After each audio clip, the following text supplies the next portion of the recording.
Welcome, everyone, to the Strengths Champion podcast. I'm your host, Brent O'Bannon. Today, I have my sister and fellow leader, Helen Mitchell. And in a moment, she will introduce herself and just give you a feeling of what God has called her to and what she's doing in today's workplace world. But also, I just want to remind you that if you have questions, you want to engage with us, and whether you are on this live stream or also even post live stream, if you want to interact with us through LinkedIn as well as Facebook and on YouTube, those three places, we would love to invite you to the conversation. And so today, remember that as a Strengths Champion podcast, that we are called to champion strengths around the world for human flourishing. And everything we talk about is helping you to grow stronger, work smarter, and lead wiser. So Helen, if you would, give us an overview of who you are and what you do. Well, thank you, Brent. It's nice to join you here today. Thanks for having me. So right now I am dialing in from my office at the Kroll School of Business at Biola University, where I am a professor in the business school. I teach leadership in the graduate program, strategic management in the undergraduate program, and business organizational ethics in both the undergraduate and the graduate programs. I also here at Biola University lead the Talbot Center for Faith, Work, and Economics to help people understand that their work is a calling and a ministry, and to help work with churches and build the infrastructure within organizations and do research and curriculum and so forth through the Talbot Center. You and I also intersect with professional Christian coaching as executive leadership coaches. So I do that. And previously, before coming here, I actually was in the business realm. That's where I started my career very early on, was an area vice president by the age of 30, 35, running $500 million business, moved 6 times in 8 years, turned around multiple parts of the high-tech organization that I was working for. And also I spent some time working for Saddleback Church in Lake Forest, where I was the architect and visionary of the Saddleback at Work workplace ministry, and became a licensed pastor on staff there at Saddleback. So have had the opportunity to be a leader and executive in the business realm, in the church, and in academia. So it gives me a very interesting perspective on life and leadership. And you're a mother of 2, I think. I am. I'm a single mom and have been a single mom for about 12 years now, not by choice, but yes, I am a single mom. The girls are now 22 and 26. They were 10 and 14. So that is another area that the Lord has just softened my heart to, in terms of not only the role of the single parent, specifically the single mom, and what does that mean from an organizational leadership and culture perspective. So, but we're not going to go there today, Brent. You don't want to get me all excited about that topic. Well, I'm excited for our listeners and myself to learn, especially recently you wrote a journal article, and it was published in the Journal of Spiritual Formation and Soul Care. Yep, big deal. And today our conversation, if we're going to label this, it would be called CliftonStrengths, Disappointment and Betrayal in the Workplace. Yep. And of course, your journal article has some really good research, and it's got some evidence in it, statistics. So first of all, what motivated you and helped you to actually complete this article? Oh, great question. You know, Brent, that article was presented at a conference in October of 2023 that was held here at Biola by the Center for the Holy Spirit. And there were about 5 Biola faculty that were chosen to be chosen to have be specifically to write an article for that. And there was a total of 8 faculty from across the world that presented at this conference. And it was actually probably the summer before of 2022. It was on a whim. Something had come out in the Biola newsletter calling for people to be a faculty fellow. And it was just on a whim. I just sat down and I just put what was in my mind. And actually, I had just been journaling some information that morning with the Lord, because the Lord had said to me that morning, and he says, Helen, do you know, let me help you understand why forgiveness is has been so hard for you on this journey, Mm, of the journey mm, that I've gone through mm. after becoming a widow and a single mom, and what that had been looking like. And so what had it was actually a spur of the moment that it was just, oh, this is top of mind, let me put it in there. And then when I was chosen, I was like the dog that caught the garbage truck. Oh my gosh, what do I do with this? Do I really want to do this? I was encouraged by my folks here in the School of Business to pursue that. But that research and that learning, Brent, as everything else that I teach from, comes out of my own life, comes Mm. out of my own experiences, the things that the Lord has shown me and taught me, and then backed it up with scripture and backed it up with research. And so there was a lot that came out of my own life and, frankly, my own interest. And so I spent really the better part of 2023 of the summer doing an extensive amount of research and learning on this idea of employee disappointment in the workplace, the employer-employee relationship from the perspective of the employee, looking at leadership through a different lens. So it started out of my own interest and my own experience. And I know for myself, sometimes I say we teach what we need to learn. Right, exactly. And so very first book I ever wrote was called Balance Matters. And it's about turning burnout into life balance. And I went through that phase of workaholism, and really, even doing good things, I was not taking good care of myself, my wife, my kids. And so I had to learn it. And so teaching it, writing about it is one way we take it from head to heart to Yep. hands Yep. a little bit Yep. more. Yep. So thank you for sharing that. And feel free to, share glimpses of that as we have our discussion today. One concept I'd love for you to unravel a little bit more for us is especially around understanding the expectations between leaders and followers, as well as that psychological contract, that language that you used in your paper. Yeah, so if we're gonna, so just to calibrate, and great question, and it has a direct impact with regard to strengths. And so when we're talking about psychological contract or psychological contract breach, so for those who may not be familiar with that term, there are unwritten expectations that we have in a relationship. Let's just say we're now talking a work relationship. We have unwritten expectations. They're not transactional. They're not, I'm going to show up to work, I'm going to deliver my job, and you're going to pay me. That's a transactional thing. It's I have a sense of loyalty and duty, and if I commit myself and I and perform for the organization and give the extra, there's an expectation and a belief that you're going to take care of me as well, right? Part of the culture will feed into some of those beliefs and expectations. Obviously, if you're in a toxic culture, there would be no such beliefs. But what happens in this psychological contract, and that you expect also to have a certain amount of fairness, but what happens in that breach, and where this problem comes in, we're talking leader and follower, and it goes off the rails, and how we need to be aware of our strengths, is that when and we saw this, I believe, in spades during COVID.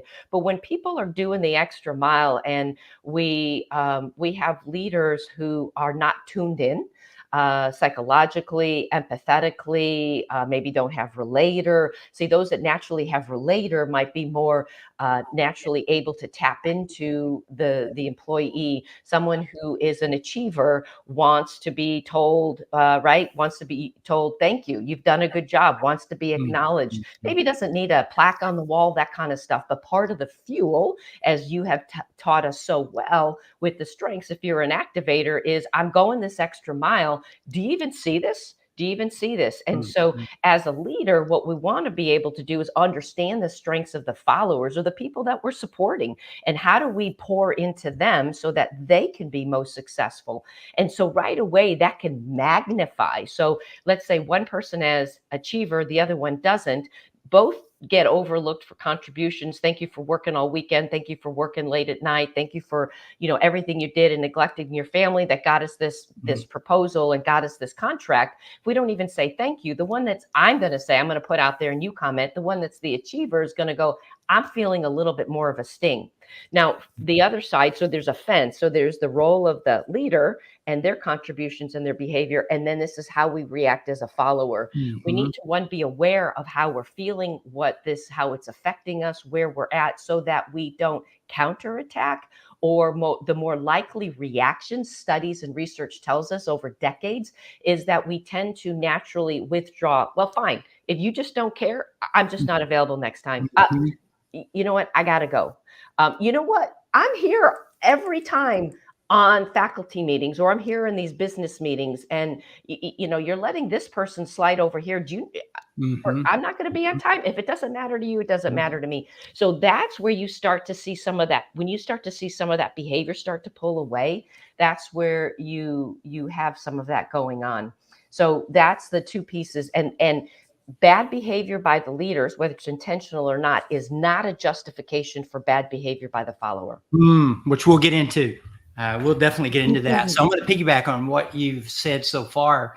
One of the things, even in Gallup's research in the Q12, which is 12 questions about employee engagement, is I know what is expected of me at work. Yep. And so on a scale of 1 to 5, if a follower or an employee can put, I'm at a 5, their engagement level goes way up. But there is not just that outward expectation of, okay, here's how many hours, or here's the time that I have to put in each day. But there's those psychological Yes. expectations. Like, I want you to be, for me, with my command strength, number 4, I want my supervisor, I want my workplace to be clear in feedback and communication to me. So Right. if someone was to talk behind my back and say, oh, Brent, he's not working as hard, or he's not doing a good job, that would hurt my trust, because my strength needs you to be forthright with me. Right. But not everyone is wired that way as you Right. their strengths. So that psychological part, definitely an expectation. It's an ongoing conversation that has to be happening between leaders and their people. So give us maybe 3 specific examples, whether your life or other people you've coached or worked with, of an expectation that was disappointed and how it affected them. Sure, sure. Let's start with this one. And let's start with the employee has a strength for being a learner. Learner just likes to learn, likes to take information, and dependent upon, and you're the expert, you can tell us. So I'm gonna take a shot at here, but it depends upon what the other top strengths are and how that learning gets rolled out or activated, or whether it's partnered with being strategic. That learning can actually accelerate greater strategic thinking. But nonetheless, you have someone, let's just say, is strategic, is learner. And let's say that person wants to pursue some type of certification or education or something such as that. There has been similar opportunities perhaps offered to other people within the organization, but that opportunity is not available to the person who has learner. Now, there might be some reasons why. Right. And so what you're talking about before about your command, and what I was talking about in terms of achiever, that's kind of one of those high level things that just hypersensitive.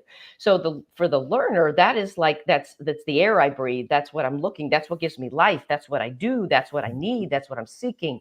And so, there's the rational, and then there's the psychological, right? So we can't just rationalize things away. There's the tactical, and then there is the people piece, right? So do we tend to be more tactical or more people focused? So in that particular case, if you know that an employee has learner as a strength and you're not able to do anything for them, it's super important to make sure that you not only have an intellectual conversation, but that you follow up with the process, and that there's a psychological connection and an understanding and what you can and cannot do, and where you're at and what you're committed to, and that you're still committed to them and to their learning. And if someone is reasonable, hopefully we're all adults, we'll get, what, it's not the right time. We're going through budget cuts, layoffs, things like that. I get that, but it's how it's handled. So it's two different things. It's not the rational thing of why it's not happening, but it's how it's handled. So that would be a thing from one example from a manager to an employee? So I'm going to pause on that first example and ask for your thoughts. Yeah, I was thinking even back towards myself.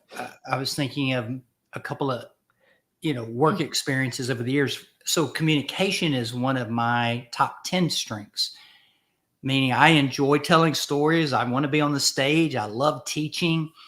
So if someone basically tabled me and put me in a room in front of a computer all by myself, and my expectation was, oh, I'm going to get to speak. I'm going to get to teach. I'm going to get to help facilitate for this organization. It could really begin to hurt my spirit.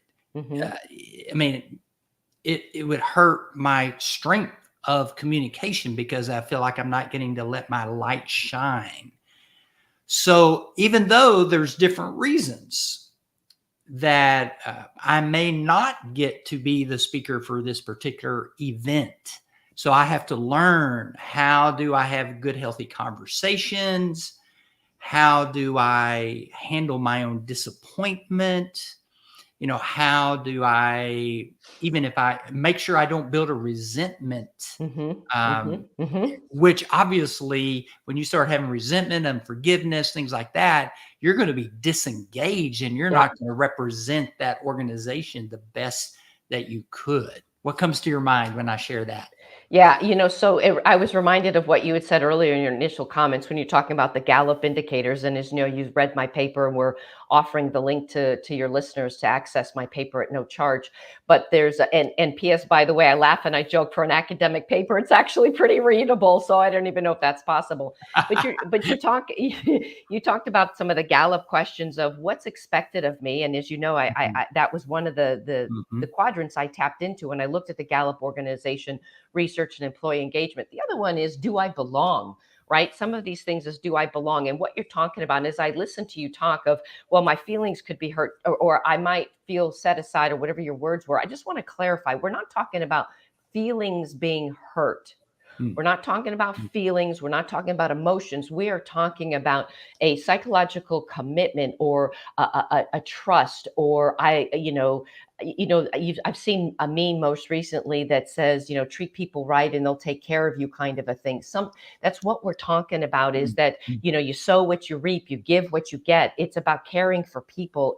And even more with workplaces being multicultural, polytheistic, and, multi-generational. I think this is more important than ever before. And do I belong?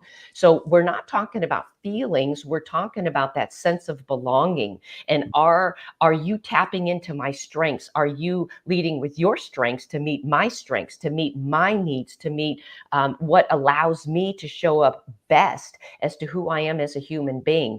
And we have expectations of other people in relationships, whether it be marriage, kids, other things, but we're just talking about work right now. And you know what, fine. You know what, I'm not going to keep coming in early. You know what, if that's the way you're going to treat me, you don't even say thank you. You know what, I'm done going the extra mile, right? And people can probably go, yep, that's me. And I've had a number of people say, yep, that's I resonate with your paper. And we're not talking about toxic work environments. We're just talking about the majority, which is in the middle of the road. I want to go deeper into two different areas here. Take a moment. We're going to look at the leader, and then I want to talk a little bit more about the employee and from their side. You and I were discussing that as leaders, with our strengths, with our values, with our leadership style, we can leave a wake when we lead. And I've also been thinking of the term shadow. We have a leadership style shadow that follows us. And we have to manage that so that it is engaging and effective for others, and that it doesn't hurt others. What are your thoughts and experiences around that? Oh, so good. So good.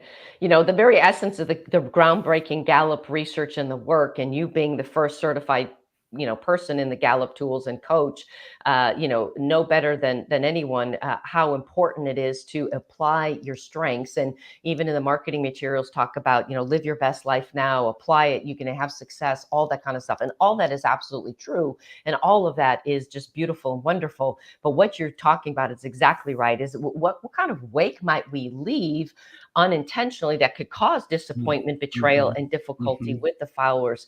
So one of the thoughts that I had, let's just say right now, you've got we've got some economic challenges right now. A lot of businesses are struggling. We're seeing unemployment at an all-time high. Businesses are laying off people, and so forth. So you've got a difficult time. A lot of businesses are having to pivot. They're having to rethink. So let's say you've got someone who's who's a strategic leader, who might have a lot of the cerebral, I'll call them the way I describe them, more of the cerebral type of strengths, and they're leaning into it, and they're rightly so. The leader is going, I got to keep this ship from sinking. I got to keep this ship from hitting an iceberg. I got to keep as many people on the boat. I got to make sure we keep our customers and shareholders and all that stuff. And that's what keeps that leader up late at night. And that's a big burden that they have to carry. And very likely they probably have a lot of those cerebral strengths if they're good at what they do. But the challenge is, especially in times of difficulty, uncertainty, change, chaos, when things are unsettled, layoffs, confusion, COVID, things like that, people are looking not only for visionary direction, but they're also looking for the heart of the leader. So one wake that could leave some people not feeling like they belong, or knowing what's expected of them, or not fully engaging and helping the leader. And why is the leader say, why am I carrying all the weight on my own? Is because they're not aligned with the vision, so they can't execute. And part of that being aligned, resistance comes, there's intellectual, mental, and then there's emotional, psychological. I might not just need more information. I just kind of need to know, do you understand how difficult it is for me to work here? Do you understand that all these other ripple effects have also affected these things in my workplace? One change impacts a lot of things in my life. Britt Andriotta does a lot of great work on talking about change. And so what I would say is, it's extremely important for that leader that has a lot of cerebral gifts to really tap into empathy, grow, understand cognitive, emotional, and practical empathy in terms of running that out. And the last thing I would say on that, and I talked about it in my paper, is that research shows that when followers look at leaders on competencies, skills, I think relationships or whatever, basically that if they didn't have relationships and empathy, the competency and the skills were discounted. So you have to have that part to ensure that sometimes I tell my MBA students, sometimes going slow to take it relationally allows you to go further and faster in the long run. And we're not naturally wired that way. Especially if you have those strategic thinking themes like you're talking about. You're very cerebral. It's your superpower to be at that big picture, high level view.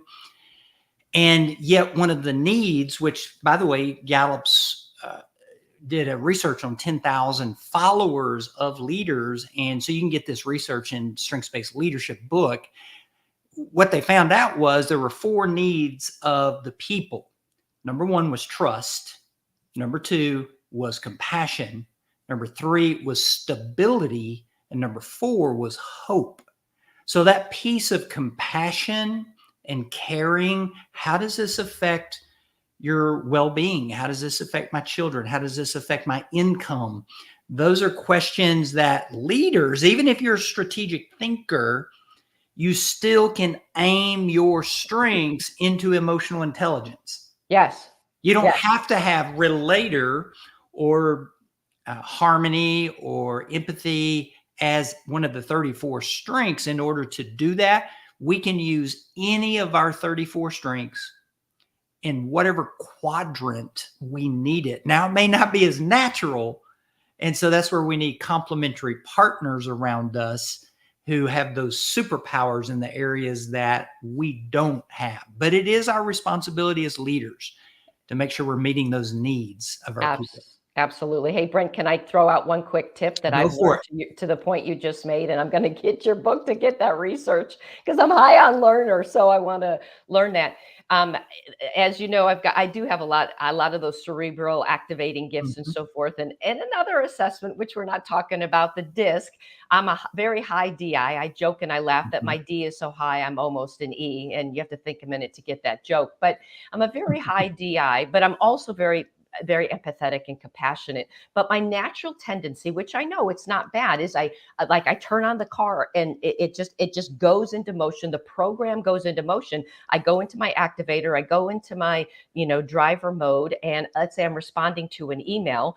And I go back and I address it. The facts. I address what was in that email. So I do that. But then what I do after I've done that, before I send it, is I take just a minute. I go back and I look at what was sent to me. And then I go back and what I wrote. And I'm like, okay, they just told me their cat died.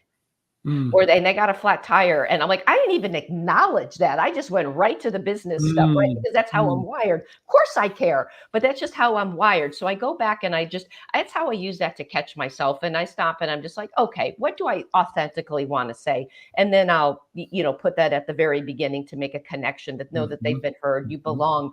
I give you some compassion and some empathy. And then we do lead into, the context of the business of what needs to be done, because we do need to balance both the business and the people.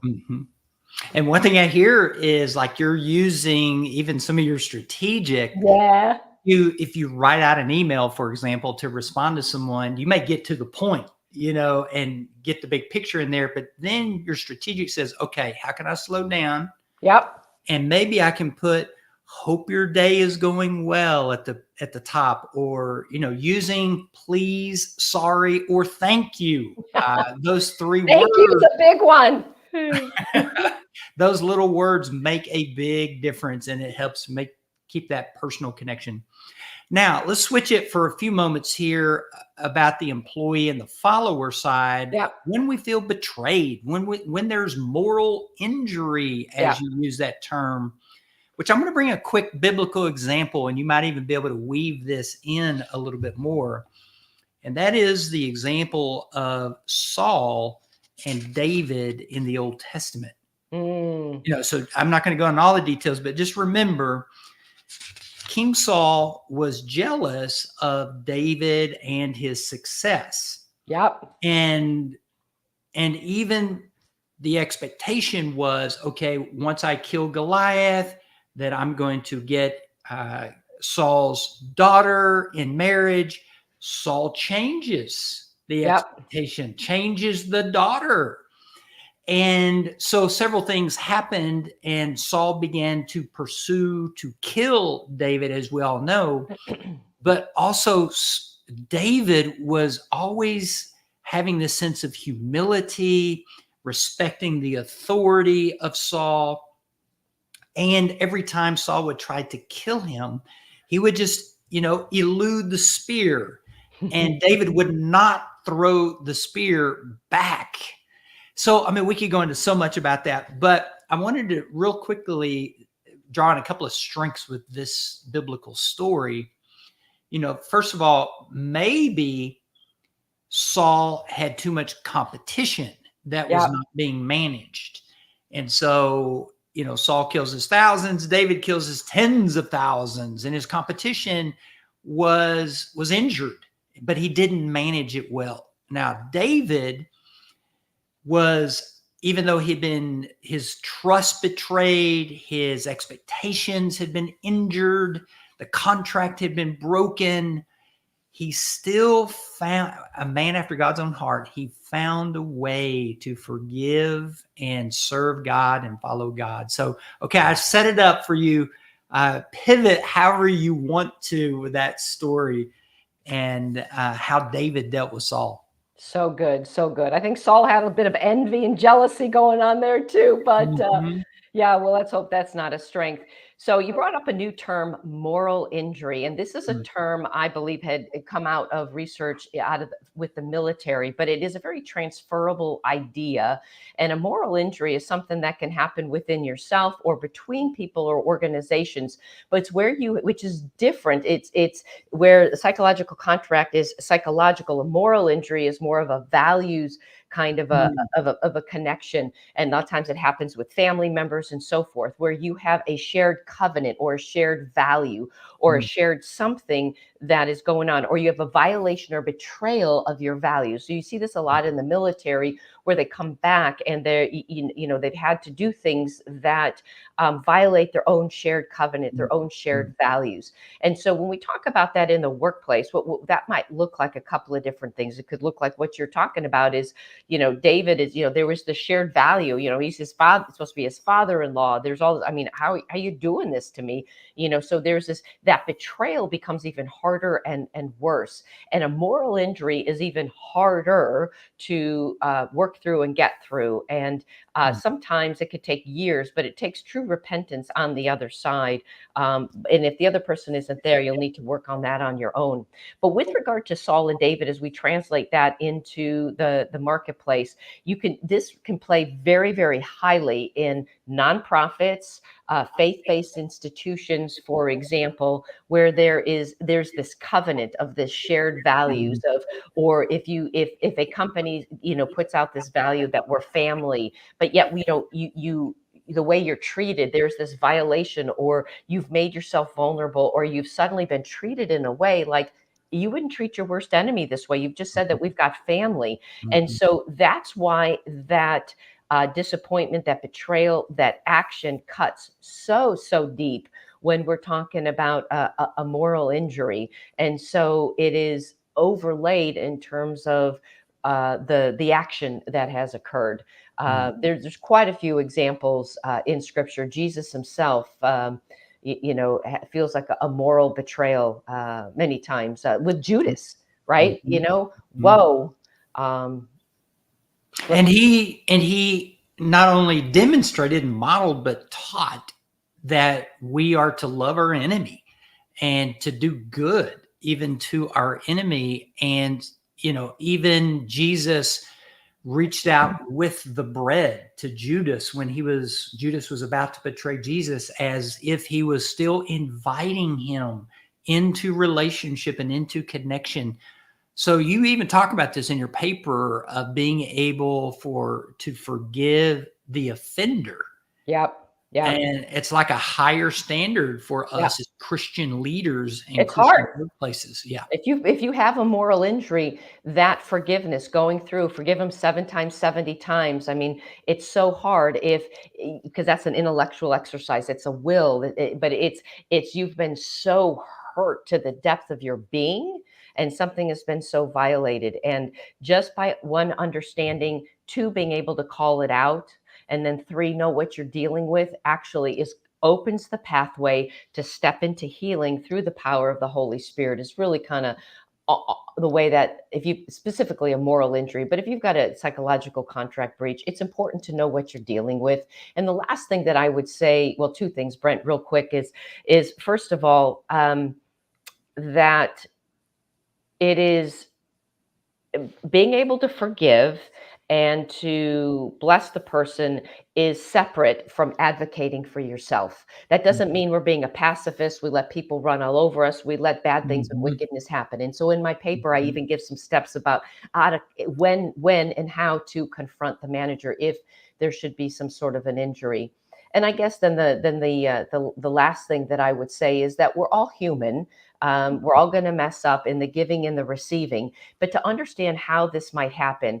And sometimes a disappointment, a betrayal, a psychological contract breach, or moral injury might happen just out of sheer ignorance, that the manager perhaps is not skilled at how to do layoffs. mhm, And in the way it was handled with HR, it was fumbled and stumbled.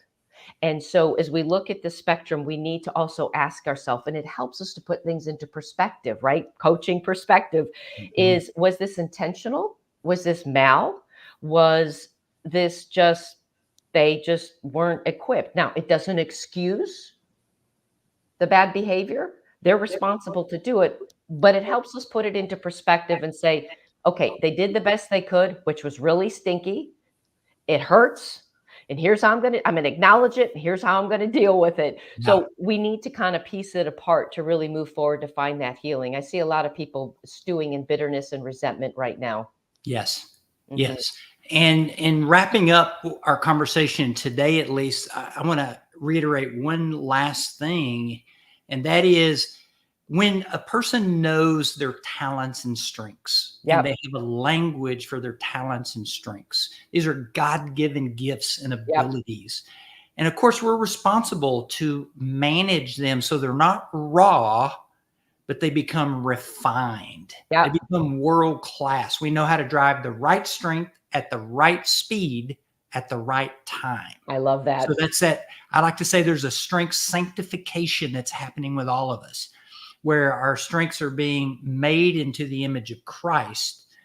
So we're all on that journey as leaders as well as employees.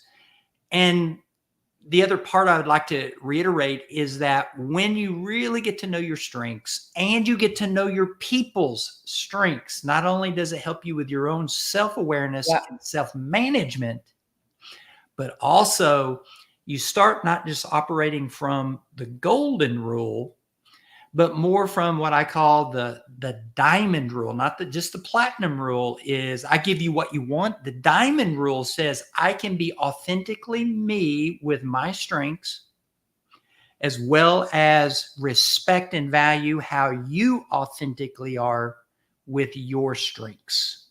And what happens is it becomes a beautiful reflection of respect and love. And ultimately, that's what Christ is wanting for us, is to love in the workplace, bringing his love and joy. And that's ultimate engagement when people are operating on that level. So So good. as we wrap it up today, what is your, especially your activator, what does your activator want to challenge us to do as a result of this conversation? Oh, so good. Well, the great question, and wrapping up and tagging onto what you just said, I would suggest that a good next step is to do what you just said, is to understand what are your top strengths? What does that look like? Where are you sensing and feeling? Going back and reflect on disappointments or frustrations or agitations, or where you feel yourself kind of checking out or emotionally kind of pulling back.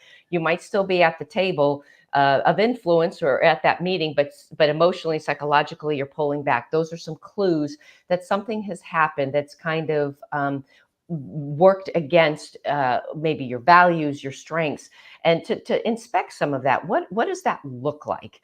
And understand that. Maybe even have a conversation if necessary for what that might mean. But to see, how do you lean into that, and what do you want to ask or advocate for in order to work better with your strengths? It could be, and sometimes people don't know. You walk into the boss's office and say, and it helps to start with an expectation that people are for you, not against you. You go charging into Mm, somebody's mm. office, starts demanding things and start attacking, you're going to get the same in return. But if you come in going with the deference of, hey, you know what, I know you want to do the best for me, but I'm really kind of thinking about this learning thing. We had a conversation, but then months went by. We never had another conversation. I feel like I'm kind of out in the wind. I'm wondering if it would be okay with you. Could we have, like, could you check back in with me, or I check back in with you to see if something changed? I kind of like to have some ongoing conversations. That might be important for me. So we set some of those expectations. And as a leader, what I would say is, in addition to knowing your strengths, look at what your people that you are supporting and who are following you and under your care, really understand their strengths, and really sit and say, when we look at your strengths, what makes you, what helps you to really feel like you know what your job is, and two, what really makes you feel like you belong. And then the third thing that I would say is, there is so much power in saying, I'm sorry. Yes. I screwed Yes. up. I take responsibility. That was not intentional. I'm telling you, it just somehow just takes all the air out of the balloon. And it just helps really deflate the anger that might be on the other side. And then just sit and listen. How did this affect you? Gosh, I'm really sorry. That's not what I intended. How can we move forward with your strengths and mine? Boy, one huge action step I hear in this is everyone, when you think of someone where there might be some kind of disappointment, disconnect, and maybe your expectations are not in alignment, maybe there's some hurt, resentment, betrayal, whatever it is, have the courage to have an authentic conversation with that person. Go have that conversation. Remember, if you want to get other resources, helenmitchell.org. helenmitchell.org is just full of all kinds of resources, as well as remember BrentO'Bannon.com. BrentO'Bannon.com. I have lots of toolkits, infographics, and of course, we both have blog articles and videos that you can watch on our websites. So until next time, continue to grow stronger, work smarter, and lead wiser. Take care, everyone. Bye.